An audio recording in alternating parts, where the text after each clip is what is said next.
দুপুরবেলায় ভাত খাচ্ছে, তরকারি ভালো ছিল না, তো একটু দেরি হচ্ছে ভাত খেতে।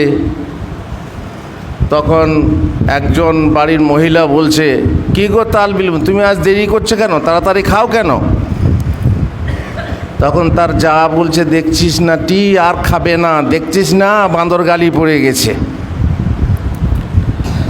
এই যে কোনো কোনো বাড়িতে এইরকম হবে না তা নয়, হতেই পারে, কিন্তু পিচকুড়ি গ্রামের আমি রেকর্ড জানি না, তাদের মায়া মমতা, বরং তাদের মধ্যে এমন মা আছেন যে মা যদি মাহরাম হতেন আমি তার মাথা চুম্বন করতাম।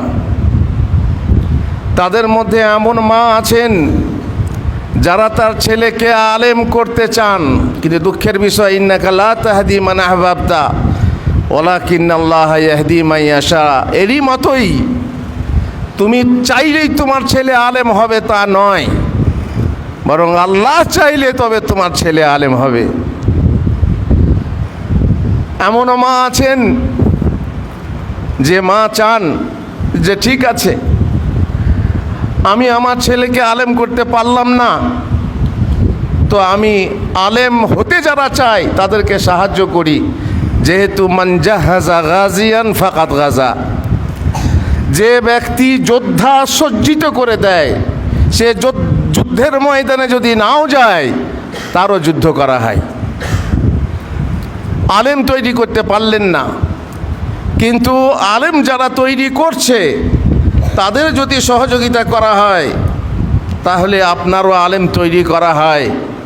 এমনও মা আছেন যারা যুদ্ধে যাননি, ইতিহাসে পাওয়া যায় নিজের লম্বা চুল কেটে দিয়েছেন ঘোড়ার চাবুক তৈরি করার জন্য, যাতে করে যুদ্ধে আমার সহযোগিতা হয়। এমনও মা আছেন, এমনও বাবা আছেন যারা এই দিনের সহযোগিতার আগ্রহ তাদের মনে প্রাণে উচ্ছ্বসিত, যারা আলেম ওলামাকে ভালোবাসেন, যেখানেই ইলমের কথা চর্চা হবে সেখানে ছুটে আসেন, সেখানে দূর থেকে ছুটে এসে তাদের পাশে তাদের সংস্পর্শে বসে তাদেরকে সহযোগিতা করা, তাদেরকে উৎসাহিত করা। আর ইলমের সব থেকে বড় জিনিস হচ্ছে উৎসাহিত করা।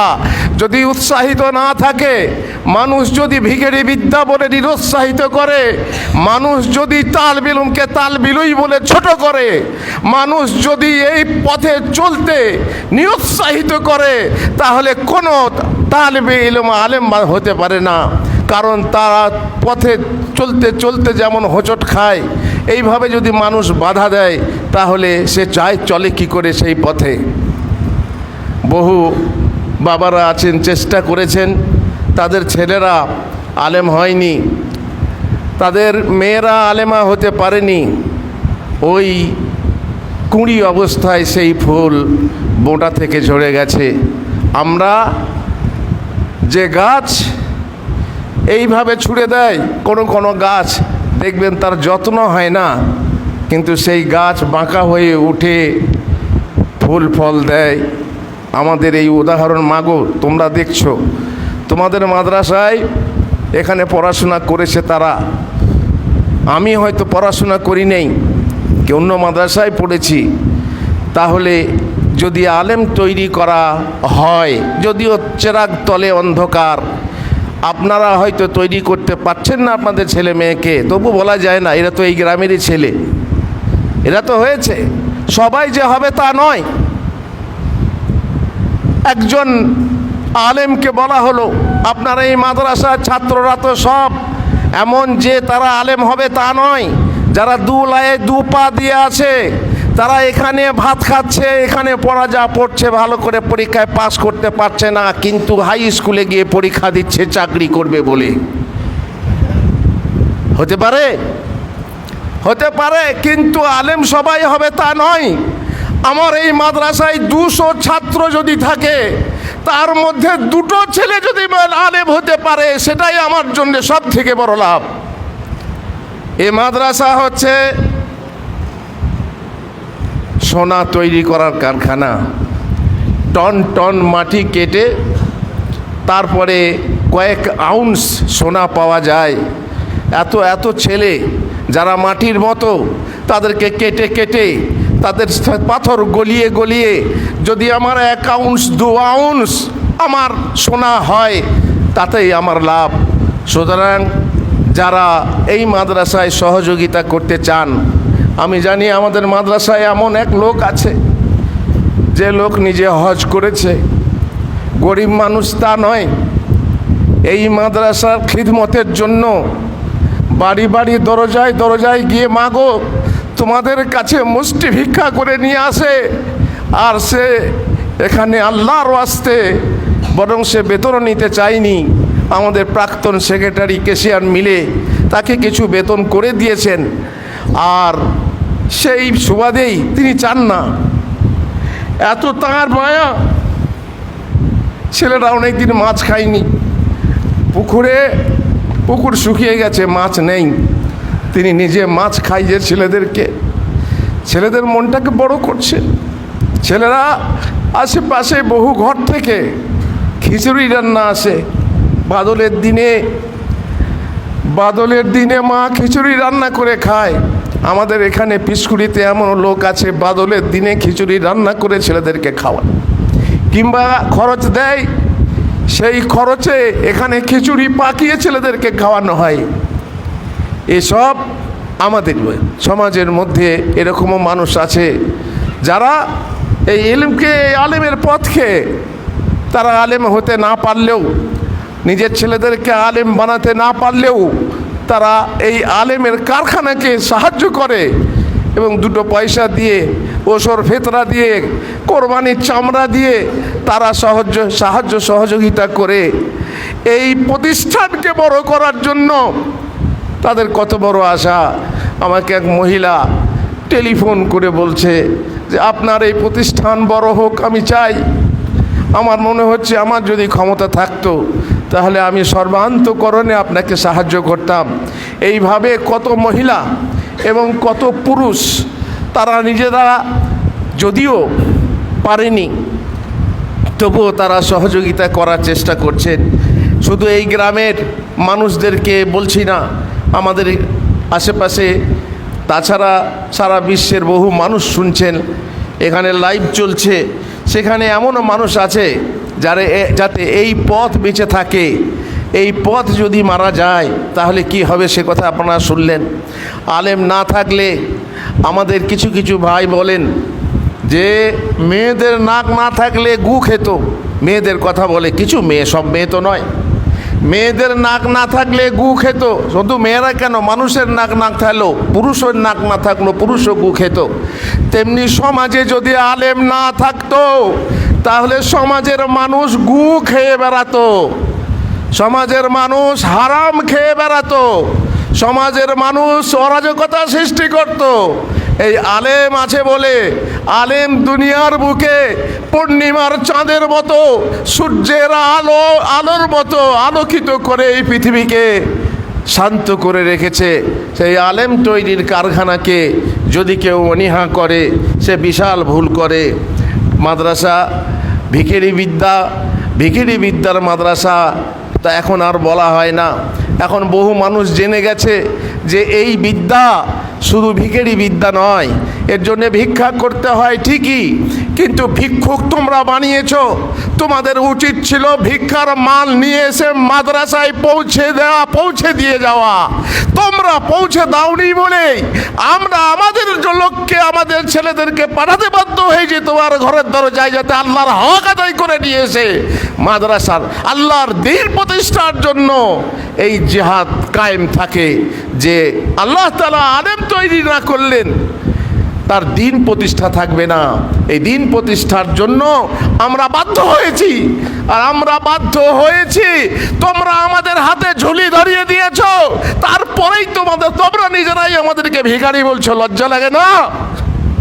উল্টে চোর গৃহস্থকে ডাঁটে, ভিখারি বানাচ্ছ তোমরা, ভিখারি বলছো উল্টে চোর।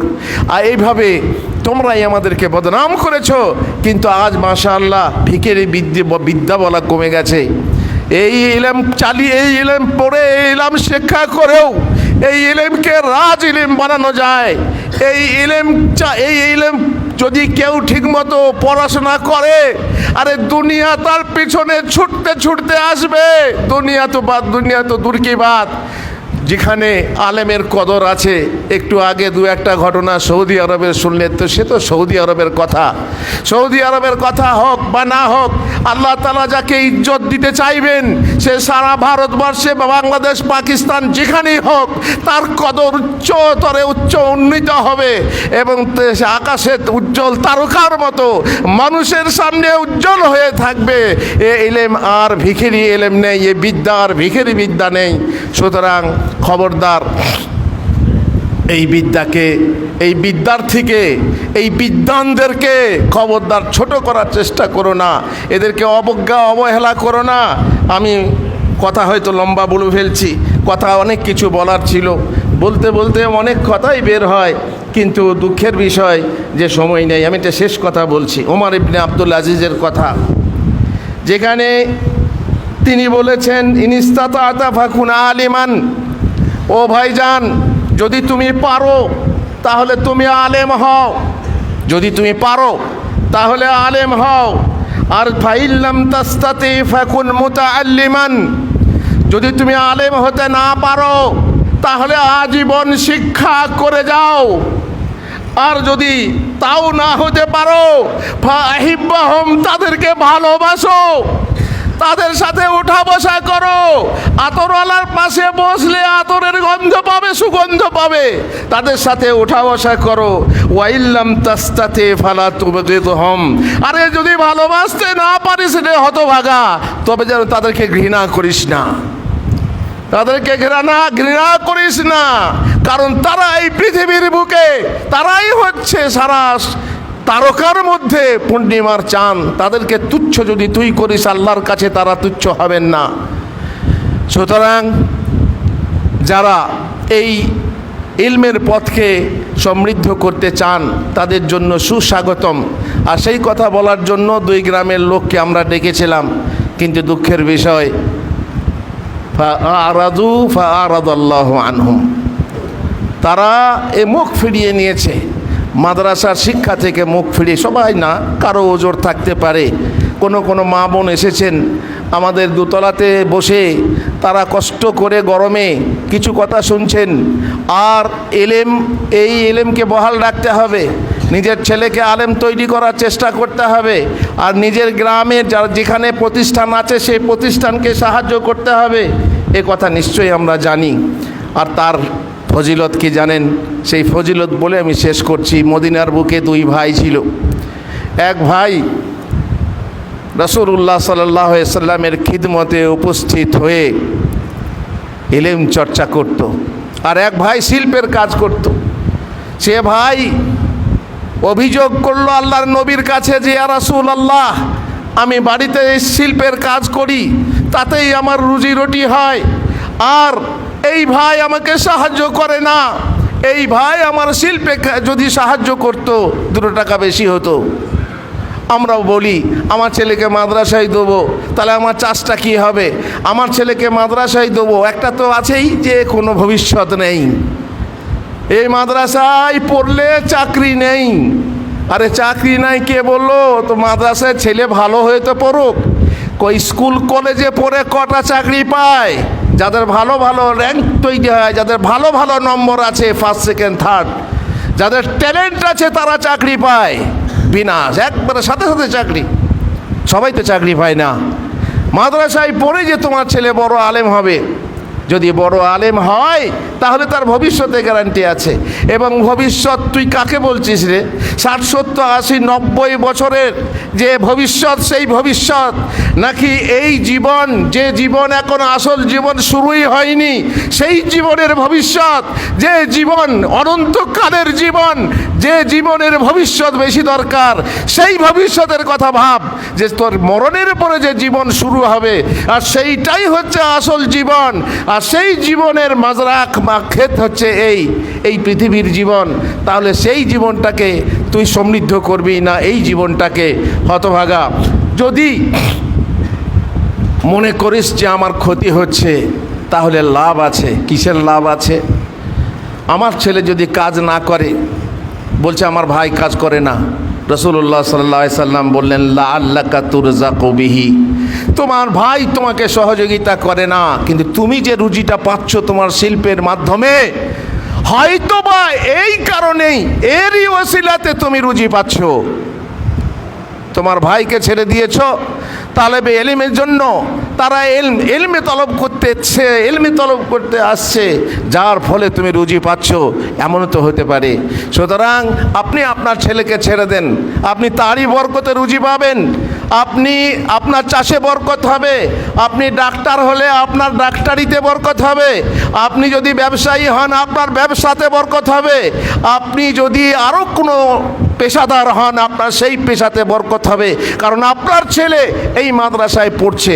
অথবা আপনি 2-4টা ছেলের দায়িত্ব নিয়ে আপনি পড়াচ্ছেন তাদেরকে, তার জন্য আপনার কাজে বরকত হবে, আপনার রুজিতে বরকত হবে। অতএব খবরদার এটা ভেবেন না যে আমার ছেলে নষ্ট করছে, আমার ছেলে বা আমার কি হচ্ছে, আমার ঘরের কাজ হবে না ইত্যাদি। খবরদার এটা ভেবো না, তোমার আল্লাহ তাআলা মিলিয়ে দেবেন, আল্লাহ তাআলা তার বিনিময়ে দান করবেন, তোমাকে আল্লাহ বরকত দেবেন ইনশাআল্লাহ। আর আমি এই শেষ অনুরোধ রেখে যাচ্ছি, ভাইরা যারা মাদ্রাসার পিছনে আছো, আপনারা যারা মাদ্রাসার পেছনে আছেন মায়েরা, তাদেরকে বলছি আপনারা সহযোগিতা করে যান, আল্লাহ তাআলা আপনাদের মাঝে বরকত দেবেন। আর একটা হাদিস আমরা বাড়ি বাড়ি শুনে থাকি, এই পথ হচ্ছে জান্নাতের পথ, এই পথে যে চলবে সে জান্নাতের পথে চলবে। অতএব এই পথে চলতে যারা সাহায্য করবে ওই হাদিসের ভিত্তিতে সেও জান্নাতের পথে চলবে। অতএব মহামরণ এই পথে থাকুন, আজীবন সেক্রেটারি থাকুন, আজীবন সভাপতি থাকুন, আজীবন আদায়কারী থাকুন, মরণ হলে পরে এই পথেই মরণ হোক, ইনশাআল্লাহ জান্নাতের পথে মরণ হবে। আল্লাহ তাআলা তৌফিক দেন আমাদেরকে। অনেক কথা ছিল, কিছু কথা বলা হলো, এবার আপনাদের প্রশ্নোত্তর আছে, সেই জন্যে আমি ছাড়তে বাধ্য হচ্ছি, যেহেতু সময় অল্প, এরপর এশার নামাজ আছে, প্রায় 9টা বাজতে চললো। সংক্ষেপে আমি উত্তর দেওয়ার চেষ্টা করব। আল্লাহ